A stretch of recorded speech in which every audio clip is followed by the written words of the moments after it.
Where I'd like to start is just giving people a sense of what you created. So we focused on gender first. Like many organizations at the time, our mix of gender diversity in our talent pipeline got smaller and smaller representation of women, the higher up you went. So we wanted to change that and have a more balanced pipeline.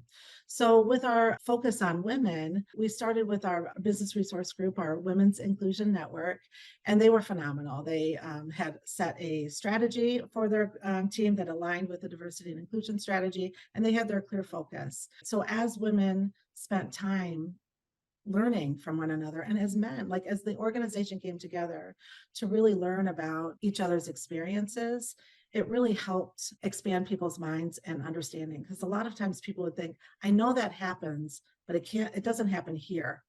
And so when people would hear about people's experiences, and these are people that they cared about in the workplace, it caused them to open up their hearts and their minds to say, I don't want that to happen. And so I want to be part of the solution and making a change from that. I'm just curious because you said that you had brave people come and share things. And, how did, I don't know, did that conversation even come up about, hey, it's unfair for us to Yeah. have to educate our allies? What we did was let people know here's the topic. We would love to be able to highlight stories of experiences. If anybody would like to share, great. If you don't want to share, that's also great, because having the level of vulnerability to share something like that, you have to have high trust. Otherwise people won't. So that was part of our Real Talk series, was just helping people to, first we said, don't ask anybody to represent an entire population. You don't want to have to be the representative for the whole group that you identify with. Don't put other people in that position. We actually taught people to consider each person as a unique culture of one.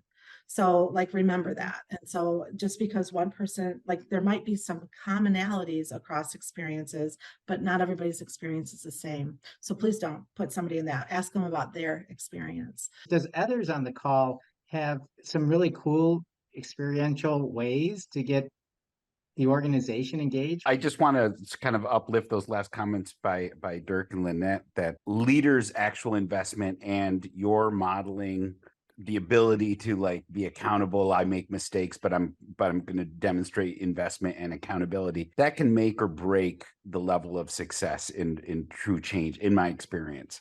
So just the more that we invest in leaders and influencers actually getting it and doing the homework and seeing the power of modeling that, in my experience, that can be pretty transformational. This is a different population, but I worked with people who are on the autism spectrum, neurodiverse, and it was in software development. And one of the practices of agile methodology is retrospectives. And so a retrospective is really, it's kind of like a postmortem or a review. And what we needed to do, because there were some people who were nonverbal, we needed to expand the platforms that we used to get the feedback. And what we found was that over time, it didn't happen the first time, but over time, people became more and more comfortable sharing their input and their feedback, because some of the rules, some of the guidelines for retrospectives are that everything is valid. If someone says that I would prefer if your hair were a darker shade of pink, okay, that's valid.